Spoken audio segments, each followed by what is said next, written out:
wabarakatuh.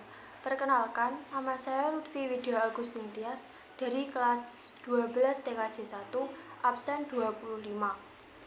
Saya di sini akan menceritakan salah satu kasus pelanggaran hak asasi manusia yang ada di Indonesia, yaitu gempar penyanderaan di Pondok Indah dan pembunuhan Pulau Mas.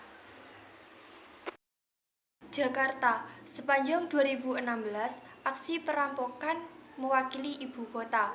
Dari sekian banyak aksi perampokan, ada dua jenis kejadian perampokan sadis yang cukup fenomenal, yakni di Pondok Indah, Jakarta Selatan, dan Pulau Mas, Pulau Gadung, Jakarta Timur. Catatan Detik.com, kedua aksi perampokan tersebut diwarnai aksi penyanderaan hingga penyekapan. Di Pondok Indah, Jakarta Selatan, kejadian perampokan tidak menimbulkan korban tewas, tetapi para pelaku yang diotaki oleh Adi Johan ini sempat diwarnai drama penyanderaan.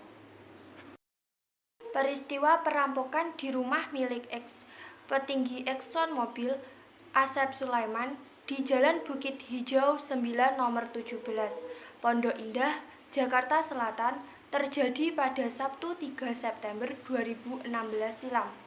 Aksi perampokan ini direncanakan oleh Adi yang merupakan mantan sopir petinggi Exxon Mobil.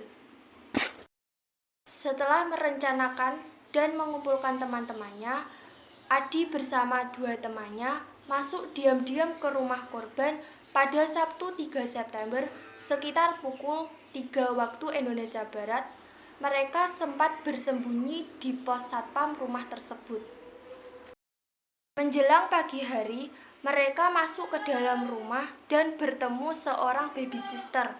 Baby sister tersebut kemudian ditodong senjata api, lalu diajak untuk menunjukkan kamar majikannya. Asep saat itu sedang tidur bersama istrinya, kemudian terbangun.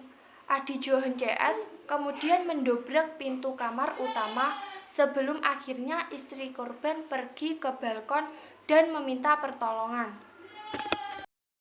Jumlah warga pagi itu menyaksikan ketika istri Asep meminta pertolongan dari balkon. Sampai akhirnya, seorang baby sister berhasil melarikan diri dengan memanjat pagar dan meminta pertolongan warga. Baby sister itu berhasil lolos setelah Adi Johan memintanya dibuatkan mie rebus. Sementara Asep dan keluarga yang disekap berusaha mengajak Adi untuk berkomunikasi. Hingga akhirnya Adi Johan meminta maaf dan mencium kaki Asep serta istrinya. Di sisi lain, polisi yang mendapat laporan dari warga telah mengepung rumah Asep.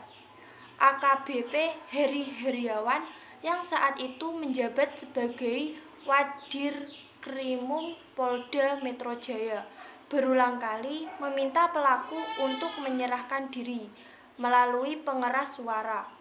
Dalam hitungan jam, polisi berhasil melumpuhkan Adi Johan CS dan menangkap para pelaku lainnya. Kasus tersebut telah dinyatakan P21 sebulan lalu. Para tersangka sudah diserahkan tahap 2 ke Kejari Jaksel secara bertahap. Terakhir, Adi Johan diserahkan ke Kejari Jaksel pada 20 Desember lalu. Hampir serupa dengan kejadian di Pondok Indah, aksi perampokan sadis juga terjadi di rumah Insinyur Dodi Triyono, seorang arsitek di Jalan Pulau Mas Utara, nomor 7A, Pulau Gadung, Jakarta Timur. Lokasi penyanderaan di Pulau Mas. Dodi disekap bersama 3 orang putrinya, seorang anak teman dari putrinya, serta 4 orang pembantu dan 2 orang sopirnya di dalam toilet berukuran 2x1 meter. Para pelaku mengincar barang berharga di rumah korban.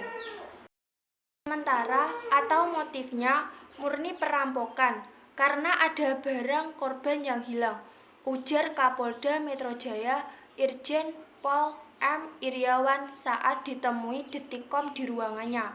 Rabu 28 bulan 12 2016. Kapolda mengatakan, saat datang ke rumah korban, para pelaku menanyakan di mana kamar majikannya. Kalau ada motif lain, tanyanya enggak di mana kamar majikanmu, tapi di mana majikanmu, imbuh Iriawan. Dari hasil olah TKP dan keterangan para saksi, para korban disekap sejak Senin 26 bulan 12 sekitar pukul 14.30 waktu Indonesia Barat. Rekaman CCTV di rumah korban menunjukkan peristiwa itu bermula ketika siang itu. Yanto, sopir Dodi yang juga korban tewas, hendak keluar rumah. Dia lalu ditodong dua pria bersenjata api dan golok. Yanto kemudian dikirim masuk ke dalam rumah. Seluruh korban kemudian dikumpulkan. Dodi yang tiba di rumah belakangan ikut disekap. Total 11 orang, termasuk Dodi, dimasukkan ke dalam toilet di ruangan dapur. Mereka dikunci selama 18 jam hingga akhirnya dibebaskan pada Selasa 27 bulan 12 sekitar pukul 9.30 waktu Indonesia Barat. 6 orang tewas kehabisan napas akibat disekap di ruangan sempit itu. Sementara 5 orang lainnya dilarikan ke rumah sakit karena dehidrasi dan kekurangan oksigen. Aman butar-butar. Sementara polisi telah menangkap 3 dari 4 pelaku. Mereka adalah Ramlan Butar-Butar, Erwin Situmorang, dan Alvins Bernius Sinaga.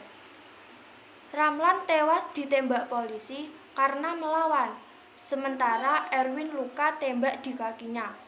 Alvins juga ditembak di kakinya karena berusaha kabur saat ditangkap. Rabu 28 bulan 12 petang. Sekian video ini yang dapat saya sampaikan. Apabila ada kurang lebihnya, saya mohon maaf sebesar-besarnya. Billahi taufiq wal hidayah. Wassalamualaikum warahmatullahi wabarakatuh.